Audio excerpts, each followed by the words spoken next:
কিরকম আছে কি করবো বোতল ফেল দাও। ভোটের ফলাফল ঘোষণা হওয়ার পর থেকে একের পর এক অভিযোগ ধেয়ে আসছে তৃণমূলের বিরুদ্ধে। কোথাও তোলাবাজি, আবার কোথাও হুমকির অভিযোগে একাধিক তৃণমূল কাউন্সিলরকে গ্রেপ্তার করেছে পুলিশ। এবার বনগাঁ পৌরসভার 22 নম্বর ওয়ার্ডের তৃণমূল কংগ্রেস কাউন্সিলর সুকুমার রায়ের বিরুদ্ধে উঠে এলো গুরুতর অভিযোগ। এই নিয়ে সোমবার রাতে এলাকা জুড়ে তীব্র উত্তেজনা ও চাঞ্চল্য ছড়িয়ে পড়ে। অভিযোগ, কাউন্সিলরের বাড়িতে দীর্ঘদিন ধরে মধুচক্র চলছিল। স্থানীয় বাসিন্দাদের বারবার অভিযোগের ভিত্তিতে পুলিশ অবশেষে কাউন্সিলরের বাড়িতে অভিযান চালায়। এই অভিযানে পুলিশ সুকুমার রায় সহ 2 নারী ও 1 যুবককে আটক করে। এই বিষয়ে থানায় জিজ্ঞাসাবাদ ও তদন্ত চলছে। পুলিশ সূত্রে জানা গেছে, কাউন্সিলরের বাড়ি থেকে সকলকে আটক করে থানায় নিয়ে যাওয়া হয়েছে। এই অবৈধ ব্যবসা কতদিন ধরে চলছিল, এর সঙ্গে কারা কারা জড়িত এবং বাড়িটি কিভাবে ব্যবহার করা হচ্ছিল তা খতিয়ে দেখছে পুলিশ। পুলিশ আরো জানিয়েছে যে অভিযোগগুলি যাচাই করা হলেই সকলের বিরুদ্ধে কঠোর আইনি ব্যবস্থা নেওয়া হবে। এই ঘটনার পর রাজনৈতিক উত্তেজনার সৃষ্টি হয়েছে। তবে এই মধুচক্র চালানোর অভিযোগ সম্পূর্ণ অস্বীকার করেছেন অভিযুক্ত তৃণমূল নেতা সুকুমার রায়।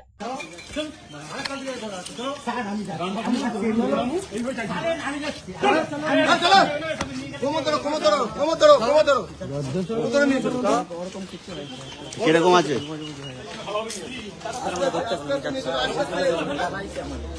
তবে এদিন এই প্রসঙ্গে স্থানীয় বাসিন্দা প্রিয়াঙ্কা বিশ্বাস জানান, দিনের পর দিন মধুচক্র চলতো, কিছু বলতে পারতাম না।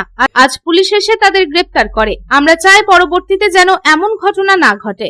এখানে কি হয় বলতে, এখানে একটা বাড়ি আছে, ওই 22 নম্বরের কাউন্সিলর সুকুমার, উনি এখানে জমি কিনেছিল, এখানে ঘর বাড়ি করেছে, করে এখানে অনেক মহিলারা আসে, পুরুষরা আসে, এসে মানে রাত্রেও আসে, অনেক রাত্রেও আসে।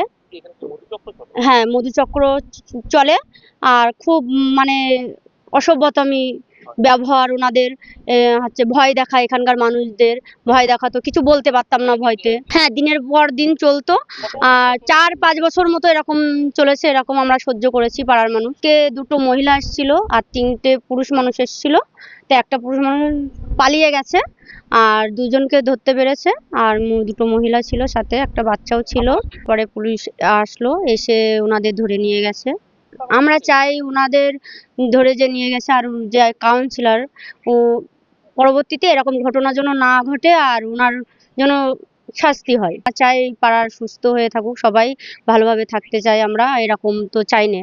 Bureau report, public times. समाज सेवा के पथ पर हमेशा अग्रसर लायंस क्लब ऑफ रानीगंज द्वारा संचालित नेत्र चिकित्सा के क्षेत्र में विश्वसनीय Lions MJM eye hospital. Lions MJM eye hospital के अनुभवी नेत्र विशेषज्ञ द्वारा नेत्र जांच एवं अत्याधुनिक medical equipment, pathological laboratory, x ray के बाद अनुभवी चिकित्सकों द्वारा सफल नेत्र ऑपरेशन किया जाता है। हमारे अनुभवी नेत्र विशेषज्ञ डॉक्टर शिवाजी सरकार, डॉक्टर अब्दुल कयूम, डॉक्टर चित्रांशु सामंत और डॉक्टर उत्पल पाल का लाभ दूर दराज से आए मरीजों को मिलता है। रानीगंज आई हॉस्पिटल के साथ जुड़ा बेहतर चिकित्सा का एक और पहल रानीगंज लायंस राम अवतार Bajoria memorial diabetic care centre. यहाँ भी मरीजों को मिलेंगे अनुभवी चिकित्सक एवं अत्याधुनिक लैब की सुविधा। Raniganj Lions MJM eye hospital की बेहतर चिकित्सा के लिए दक्षिण बंगाल ही नहीं बल्कि झारखंड, बिहार एवं ओडिशा राज्य से भी मरीज चिकित्सा कराने आते हैं। मरीजों के सुविधार्थ उपलब्ध है 24 घंटे एम्बुलेंस एवं हाइजीनिक रेस्टोरेंट की सुविधा। Raniganj Lions MJM eye hospital, NSB road, Raniganj. Contact number 0341-244-5205, 244-3205, 244-5242।